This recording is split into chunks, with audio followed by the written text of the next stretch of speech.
Hi guys, इस video में हम देखेंगे किस तरह एक सिंगल एचटीएमएल पेज के अंदर हम मल्टीपल फॉर्म्स को हैंडल कर सकते हैं और उनमें किस तरह सेपरेटली डेटा सेव कर सकते हैं। तो मैंने अपने प्रोजेक्ट में दो डेटाबेस मॉडल बनाए हैं। एक मॉडल का नाम मैंने रखा है ट्यूटर और दूसरा मैंने मॉडल बनाया है उसका नाम मैंने रखा है स्टूडेंट। और फिर मैंने इन डेटाबेस मॉडल्स के फॉर्म्स बना दिए जिनके थ्रू मैंने फिर डेटा को सेव करना है।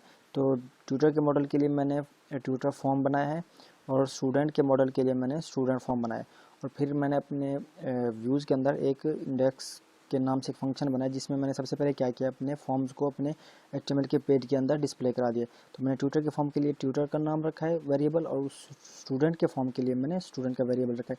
और फिर मैंने इन फॉर्म्स को अपने HTML पेज के अंदर डिस्प्ले करा दिया है जिसके थ्रू मैंने डेटा को सेव करना है। तो अब मैं देखता हूँ कि जब मेरे पास पोस्ट की रिक्वेस्ट आएगी तो फिर मेरे पास क्या होगा। तो जब मेरे पास पोस्ट की रिक्वेस्ट आएगी तो फिर मैंने ये भी देखना है कि पोस्ट की रिक्वेस्ट किस बटन के थ्रू आया है या किस फॉर्म के लिए। तो मैंने जहाँ पे मैंने अपने फॉर्म्स को डिस्प्ले करा दिया, तो फॉर्म्स को सबमिट कराने के लिए मैंने जो बटन यूज़ किए हैं फिर मैंने अपने बटन्स के नाम भी असाइन कर दिए हैं। तो ट्यूटर के फॉर्म के लिए जो मैंने बटन यूज़ किया उसके सबमिट कराने के लिए तो फिर मैंने उसका नाम ट्यूटर रखा है और जो बटन मेरे स्टूडेंट के फॉर्म को सबमिट करेगी उसका नाम मैंने रखा है स्टूडेंट। तो फिर मेरे व्यूज़ के अंदर जब मेरे पास पोस्ट की रिक्वेस्ट आएगी तो फिर मैं ये भी देखूँगा कि पोस्ट की रिक्वेस्ट किसके थ्रू आ रही है। अगर वो ट्यूटर के थ्रू आ रही है यानी कि ट्यूटर के फॉर्म से आ रही है या फिर स्टूडेंट के फॉर्म से आ रही है।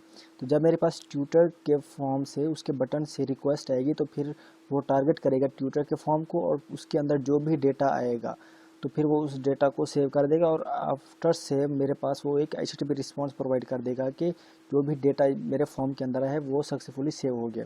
और जब मेरे पास स्टूडेंट से आएगी रिक्वेस्ट कि जो मेरे स्टूडेंट के फॉर्म को सबमिट करने के लिए जो बटन है उसका नाम जो मैंने स्टूडेंट रखा है यहाँ पे, तो फिर जब मेरे पास स्टूडेंट से रिक्वेस्ट आएगी तो फिर वो टारगेट करेगा स्टूडेंट के फॉर्म को और उस फॉर्म के अंदर जो भी डेटा सेव होगा उसको सेव करेगा और फिर मुझे रिस्पॉन्स प्रोवाइड कर देगा कि डेटा सक्सेसफुली सेव हो गया।